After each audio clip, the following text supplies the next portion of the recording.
Channel temple run by Saurabh पे। आज हम बात करेंगे पिछले प्रश्न पत्र, जितने भी एग्जाम हुए हैं उनके प्रश्न पत्र जो आपको आने वाले एग्जाम में सहायक करेंगे। चलिए शुरू करते हैं। पहले प्रश्न से लेकर 25 प्रश्न होते हैं इसमें है। तो पहला प्रश्न ये है, किस गायक ने संबलपुरी लोकगीत रंगबत्ती रंगबत्ती को लोकप्रिय बनाया? तो आपके ऑप्शन दिए गए हैं। पहला इसमें है, देख लीजिए, ये सही इसमें है कृष्णा पटेल, जिसको रंगबत्ती रंगबत्ती लोकप्रिय बनाया था संबलपुरी लोकगीत में। दूसरा प्रश्न है, शास्त्रीय नृत्य में कौन सा रस क्रोध को दर्शाता है? तो रौद्र रस, ठीक है, रौद्र रस जो है क्रोध को दर्शाता है। ठीक। तीसरा प्रश्न, हरित क्रांति से संबंधित निम्नलिखित कथनों को पढ़िए। हरित क्रांति 1960 के दशक में नॉर्मन बोरलॉग द्वारा प्रारंभ किया गया एक प्रयत्न था। उन्हें विश्व में हरित क्रांति के जनक के रूप में माना जाता है। तो ये भी सही है, ये भी, मतलब दोनों सही है। अब नॉर्मन बोरलॉग, ये बताइए नॉर्मन बोरलॉग को क्या माना जाता है भारत में? ठीक है, श्वेत क्रांति के जनक हैं ये नॉर्मन बोरलॉग। ठीक है। चौथा प्रश्न, समाज सुधारक राजा राम मोहन राय भारत में किस सामाजिक धार्मिक सुधारक आंदोलन से संबंधित हैं? तो राजा राम मोहन राय ब्रह्म समाज। ठीक है। पांचवा, किसी पदार्थ का वह तापमान और दाब होता है जिस पर उस पदार्थ के 3 चरण ठोस, द्रव, गैस ऊष्मागतिकीय साम्य में एक साथ रह सकते हैं। सही आंसर त्रिक बिंदु।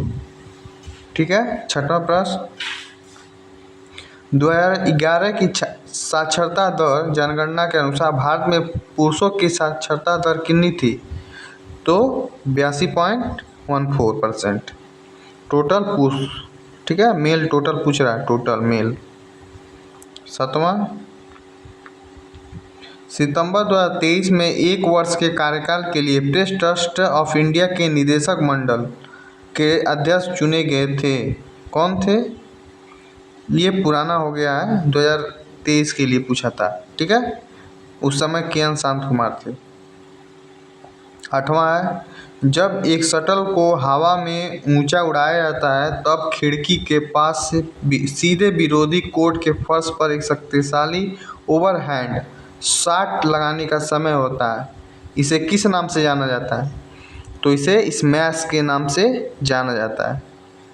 ठीक। 9वां प्रश्न है,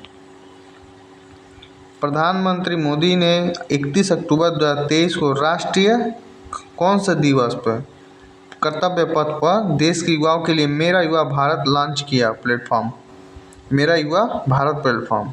तो राष्ट्रीय एकता दिवस 31 अक्टूबर को मनाया जाता है, राष्ट्रीय एकता दिवस। इसी के समय मेरा युवा भारत प्लेटफॉर्म लॉन्च किया था। 10वां प्रश्न है, राजस्व व्यय के संबंध में कथन पढ़ना है, कौन सा सही है कौन सा गलत। राजस्व व्यय केंद्र सरकार की भौतिक या वित्तीय संपत्तियों के निर्माण के अलावा अन्य उद्देश्यों के लिए किया गया व्यय है। यह सरकारी विभागों और विभिन्न सेवाओं के सामान्य कामकाज, सरकार द्वारा लिए गए ऋण पर ब्याज भुगतान और राज्य सरकारों और अन्य पार्टियों को दिए गए अनुदान के लिए खर्चों से संबंधित है। कौन सा सही है? राजस्व व्यय। तो दोनों गलत हैं। ठीक है, इसमें दोनों गलत है। 11वां प्रश्न है, भारत सरकार द्वारा आयोजित सामाजिक, आर्थिक और जातिगत जनगणना 2011 ने परिवारों को कितने श्रेणियों में स्थान दिया? तो 3 श्रेणियां थी जो इसके आधार पर क्या किया गया था, बांटा गया था। 12वां, धम्म शब्द एक प्राकृत शब्द है जिसका संबंध प्राचीन भारत के किस शासक से है? तो अशोक साम्राज्य से। ठीक है।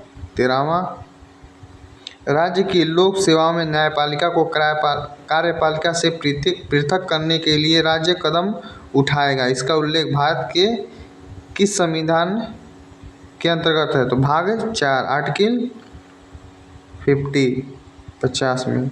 कार्यपालिका और न्यायपालिका अलग होगी। 14वां है, किस कलाकार ने सरायकेला के छऊ नृत्य में योगदान के लिए संगीत नाटक अकादमी पुरस्कार जीता था? तो तपन कुमार पटनायक। ये छऊ किस राज्य से है? तो उड़ीसा। ठीक है। 15वां, 77वां स्वतंत्रता दिवस मनाया गया था 2023 में। ठीक है। 16वां, 8वीं पंचवर्षीय योजना के दौरान भारत 1 जनवरी की कौन सा सदस्य बन गया विश्व व्यापार संगठन का? तो 1995 में, 1 जनवरी 1995 को विश्व WTO इसका सदस्य बना था, वर्ल्ड ट्रेड ऑर्गेनाइजेशन। 17वां है, किसने राष्ट्रीय खेल 2023 में सर्वाधिक स्वर्ण पदक जीते थे? तो महाराष्ट्र ने राष्ट्रीय खेल नेशनल गेम जो 2023 में हुआ था, महाराष्ट्र ने जीते थे। 18वां, सितंबर 2023 से मास्टर कार्ड इंडिया के अध्यक्ष के रूप में किसे नियुक्त किया गया है? तो रजनीश कुमार। 19वां, भारतीय संविधान में राज्य के नीति निर्देशक सिद्धांतों का प्रमुख उद्देश्य क्या है? सामाजिक एवं आर्थिक न्याय। इसके DPSP बोला जाता है, DPSP भाग 4 जो आयरलैंड से लिया गया है। इसको न्यायालय में आप चुनौती नहीं दे सकते, ये राज्य सरकार के ऊपर डिपेंड करता है। ठीक है। 20वां प्रश्न, ओलंपिक खेलों में पूल तैराकी 8 लेन में विभाजित है। मीटर कितने मीटर स्विमिंग पूल के अंदर होती है? तो 50 मीटर। 8 लेन विभाजित होती है ओलंपिक खेल जो होता है स्विमिंग पूल तैराकी जो संबंधित है। बस यहीं तक है दोस्तों। टोटल 20 क्वेश्चन थे जो आपको एग्जाम में सहायक करेंगे। ठीक है। देखते रहिए मेरे वीडियो को। तब तक के लिए धन्यवाद।